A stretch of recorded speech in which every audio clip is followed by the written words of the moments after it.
Cette vidéo explicative donne un aperçu de la description des organisations à but non lucratif et de la définition d'une entité comptable, comme décrit dans les directives comptables internationales pour les organisations à but non lucratif, exposé sondage 1. Ce document est important pour tous ceux qui s'intéressent à l'information financière des organisations à but non lucratif. Pour développer IMPAG, nous avions besoin d'une description claire de ce que l'on entend par OBNL, afin de pouvoir prendre en compte les besoins de ces OBNL et de leurs parties prenantes. L'IMPAG adopte une approche descriptive, basée sur des caractéristiques générales. Aux fins de l'IMPAG, pour être une OBNL, une entité doit posséder toutes les caractéristiques générales suivantes. Tout d'abord, les OBNL ont pour objectif principal de conférer un avantage au public et fournissent des services et des biens au public, dans la poursuite de leur objectif. Pour certaines OBNL, le public qui en bénéficie sera l'ensemble du grand public, mais il ne doit pas nécessairement s'agir de chaque membre du public. Pour d'autres OBNL, le public qui en bénéficie pourrait être un groupe plus restreint, tel qu'une communauté particulière, ou même des membres de l'OBNL. Cela signifie qu'il peut y avoir des limites à ceux qui bénéficient des activités de l'organisation.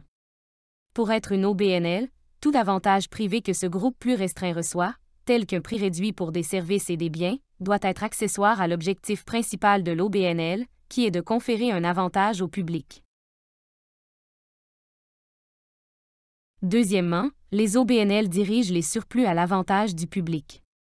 Lorsqu'une OBNL génère un surplus financier de ses activités, ces surplus doivent être utilisés pour atteindre son objectif principal, qui est de procurer un avantage au public.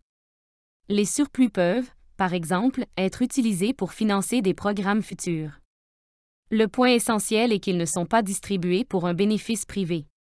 Les entités qui distribuent les surplus à des fins privées par le biais de dividendes ou de paiements similaires sont susceptibles d'être exploitées à des fins lucratives et doivent appliquer les normes d'information financière du secteur privé. Et troisièmement, les OBNL ne sont pas des entités gouvernementales ou du secteur public, qui doivent préparer des rapports financiers à usage général, selon les normes d'information financière du secteur public. Les organisations gouvernementales et du secteur public existent aussi principalement pour bénéficier au public, mais elles ont d'autres caractéristiques qui diffèrent de celles des OBNL. Il s'agit notamment de l'importance d'être financé par l'impôt, d'avoir des budgets approuvés par les organes législatifs, et d'avoir des pouvoirs qui ne peuvent être exercés qu'avec l'autorisation du gouvernement. L'IMPAG n'est pas conçu pour fournir des directives pour ces types d'organisations. Dans de nombreux cas, il faudra faire preuve de jugement pour décider si les caractéristiques générales ont été respectées.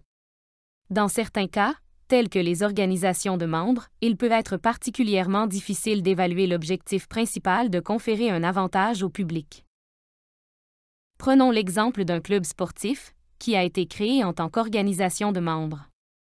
L'objectif principal du club est de promouvoir l'activité physique et le bien-être au sein d'une communauté dont les ressources financières sont limitées et qui a peu accès à d'autres installations sportives.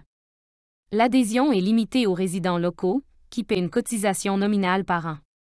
Même si le public qui en bénéficie est limité à un groupe défini et qu'il recevra quelques avantages privés accessoires, la caractéristique générale consistant à conférer un avantage au public serait, dans ce cas, satisfaite. Dans ces cas plus difficiles, l'IMPAG fournit des indicateurs qui peuvent aider à ces jugements.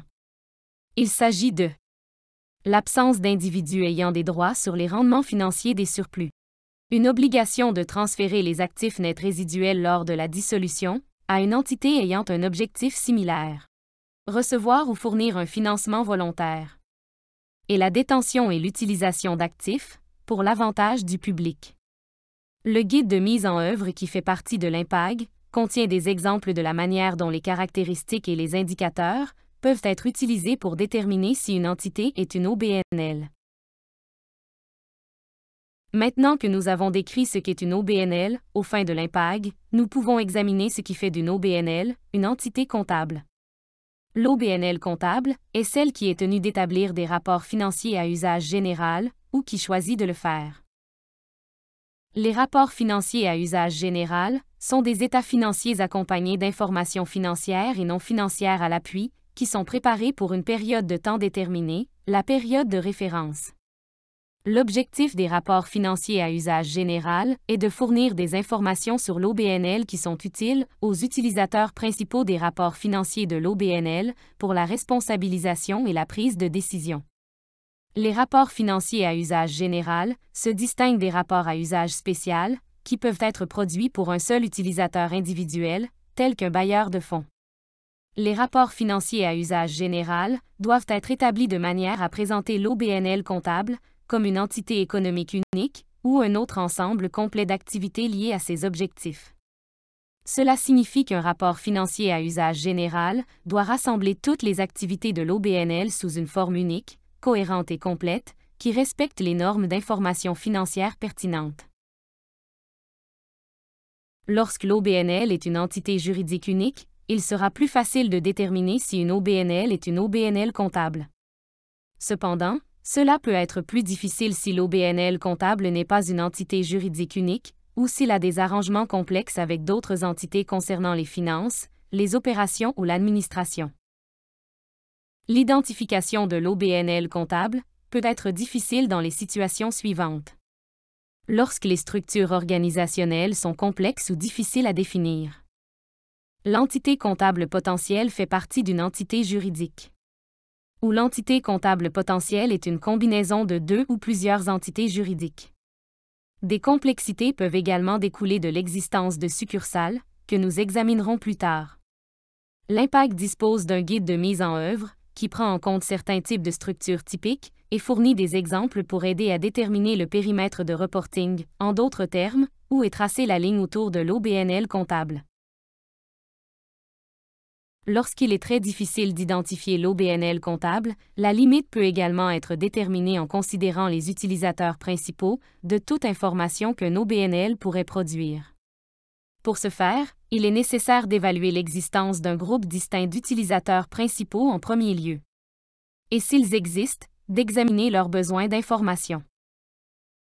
Les utilisateurs principaux des rapports financiers à usage général d'une OBNL comptable comprendront les trois groupes suivants. Les membres du public à qui l'OBNL fournit des services et des biens. Les fournisseurs de ressources à l'OBNL. Et ceux qui remplissent des fonctions de surveillance en leur nom. Pour déterminer si de tels utilisateurs existent, il peut être utile de tenir compte des facteurs suivants. Si la direction agit au nom d'autres personnes, qui fournissent des ressources à l'OBNL. L'impact des activités de l'OBNL sur le public et les caractéristiques financières de l'OBNL, notamment le montant des ressources entrantes et des dettes, et la valeur des actifs possédés ou utilisés. Les informations doivent être fournies à ces utilisateurs à des fins de responsabilisation et de prise de décision. Lorsque les limites d'une OBNL comptable sont évaluées, en fonction de l'existence et des besoins d'information des utilisateurs, il est essentiel que les rapports financiers à usage général qui en résultent ne contiennent pas un ensemble arbitraire d'informations économiques ou autres qui sont incomplètes. De même, les rapports financiers à usage général doivent aboutir à une représentation fidèle de l'information pour les utilisateurs, c'est-à-dire que l'information ne doit pas être manipulée pour fournir une vue partielle. Lorsque les OBNL fonctionnent par l'intermédiaire d'un système de succursales, cela peut poser un problème particulier lorsqu'il s'agit de déterminer quelles activités inclure dans l'OBNL comptable. Les succursales sont des arrangements qui peuvent contribuer à l'administration de l'OBNL. Par exemple, la structure opérationnelle d'une OBNL peut être organisée en fonction de facteurs, tels que la fonction ou le lieu. Les succursales peuvent comprendre des groupes de supporters, des groupes de membres ou des bureaux dans différents endroits. Elles peuvent fonctionner au niveau national ou international. Une succursale peut être soumise à des réglementations nationales qui l'obligent à produire son propre rapport financier à usage général. Même lorsque c'est le cas, l'IMPAG exige qu'un OBNL comptable tienne compte de sa relation avec la succursale à des fins de rapport financier.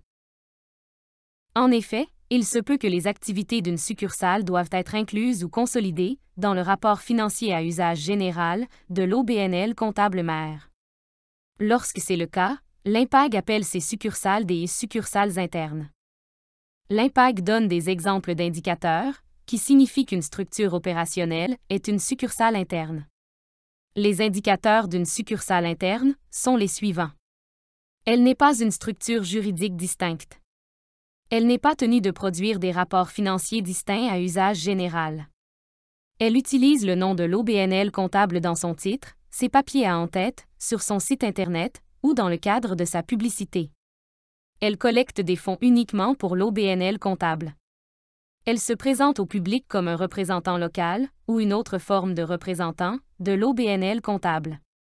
Ou elle reçoit un soutien financier et administratif, des instructions et des conseils de l'OBNL comptable. L'examen de ces indicateurs nécessitera du jugement. L'affichage d'un seul des indicateurs peut ne pas être suffisant, mais en combinaison avec un autre, il peut amener l'entité à décider quelle est une succursale interne d'une OBNL comptable. Des exemples illustratifs figurent dans les directives de mise en œuvre. Nous avons jusqu'à présent examiné l'exigence spécifique d'inclure les activités d'une succursale interne dans le rapport financier à usage général de l'OBNL comptable. L'IMPAG exige également une considération plus large, à savoir si une OBNL comptable contrôle d'autres entités. Pourquoi le contrôle est-il important dans le contexte de l'information financière?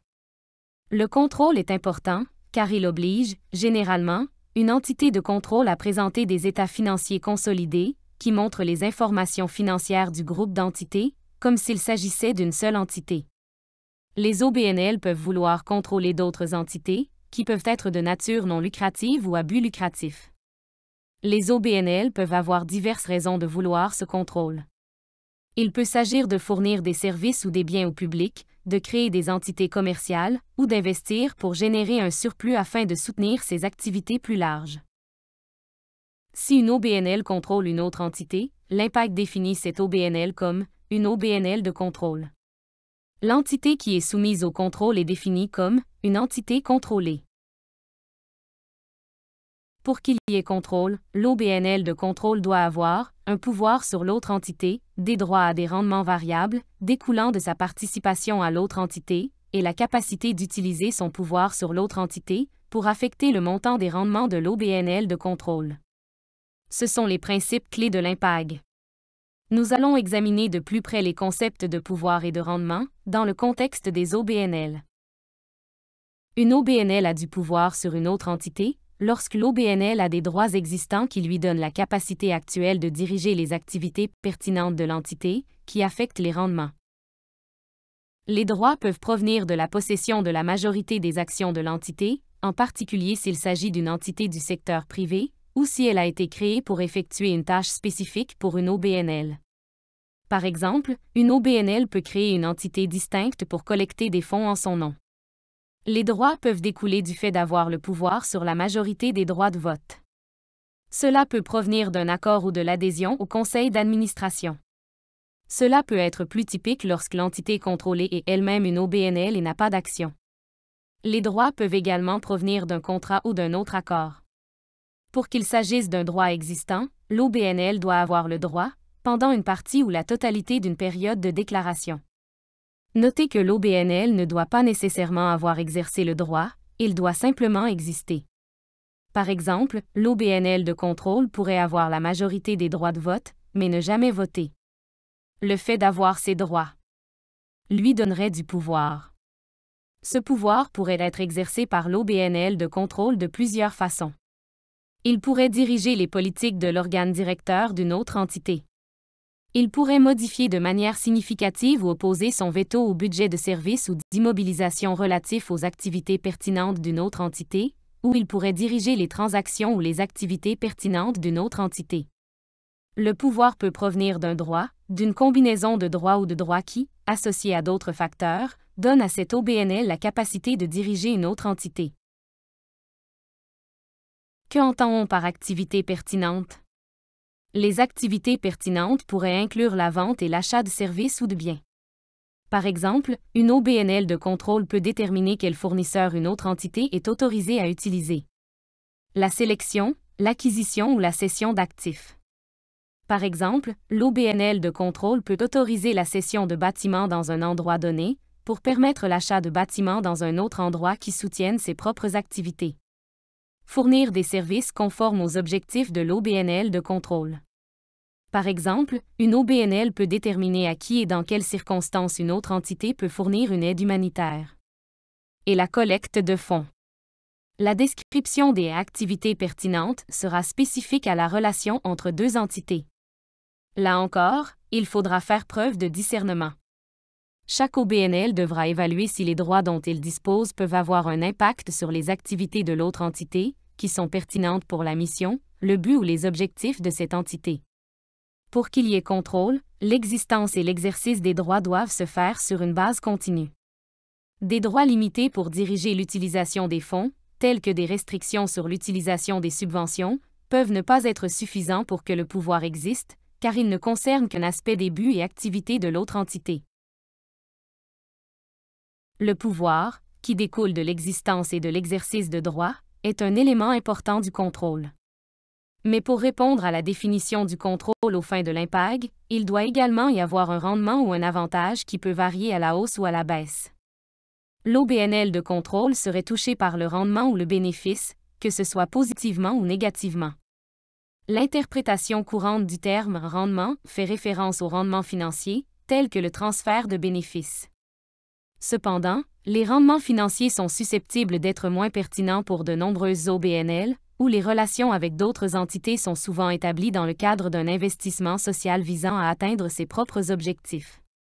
Selon les concepts et les principes généraux de l'IMPAG, les rendements et les avantages ne doivent pas nécessairement être financiers. Il peut également y avoir des retours non financiers, comme la contribution aux objectifs de l'OBNL de contrôle. Par exemple, considérons une OBNL dont le but est d'améliorer la vie des femmes. Elle contrôle une autre entité qui a été créée pour offrir une formation professionnelle spécifique aux femmes soutenues par l'OBNL de contrôle. Le rendement ou le bénéfice pour l'OBNL de contrôle pourrait être un potentiel d'emploi plus élevé pour ces femmes.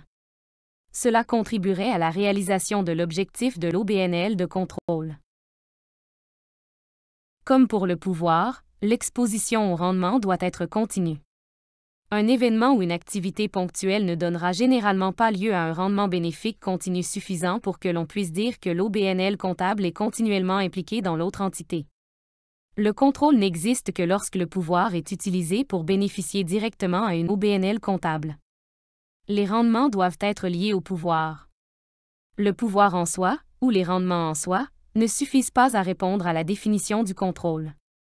Ainsi, si une entité tire un bénéfice de son travail avec une autre entité, et qu'elle n'a pas de pouvoir sur cette entité, alors elle ne peut pas la contrôler. Il n'y a pas de relation de contrôle dans les situations où une OBNL a un accord de collaboration volontaire avec une autre entité, ou lorsqu'il y a une coïncidence d'activité avec une autre entité. Pour faciliter l'application des principes de contrôle, l'IMPAG prévoit une présomption réfutable. Celle-ci est destinée à simplifier l'application des principes de contrôle. La présomption réfutable présume automatiquement que le contrôle existe, dans un certain nombre de circonstances définies. Cependant, s'il est clair dans une circonstance particulière que la présomption n'est pas vraie, alors la présomption peut être réfutée. L'IMPAG présume que le contrôle existe lorsque l'OBNL comptable possède, directement ou indirectement, par le biais d'entités contrôlées, la majorité des droits de vote d'une autre entité. Ceci peut être facilement appliqué lorsque l'autre entité possède des actions. Mais les OBNL peuvent souvent avoir des relations avec des entités qui n'ont pas d'actions. L'IMPAG émet donc des hypothèses sur le contrôle des droits de vote. L'intention est de simplifier l'application des principes de contrôle, d'une manière qui fonctionne pour la majorité des OBNL. L'IMPAG présume que le contrôle existe, même lorsque l'OBNL possède moins de la moitié des droits de vote, dans l'un des cas suivants. Elle a le pouvoir sur plus de la moitié des droits de vote, en vertu d'un accord avec d'autres détenteurs de droits de vote. Elle a le pouvoir de régir les politiques financières et opérationnelles de l'entité, en vertu d'une loi, en conséquence d'un contrat ou d'un autre accord. Elle a le pouvoir de nommer ou de révoquer la majorité des membres du conseil d'administration ou de l'organe de direction équivalent lorsque le conseil ou l'organe contrôle l'entité. Ou elle a le pouvoir d'exprimer la majorité des votes lors des réunions du conseil d'administration ou équivalent lorsque le conseil d'administration contrôle l'entité.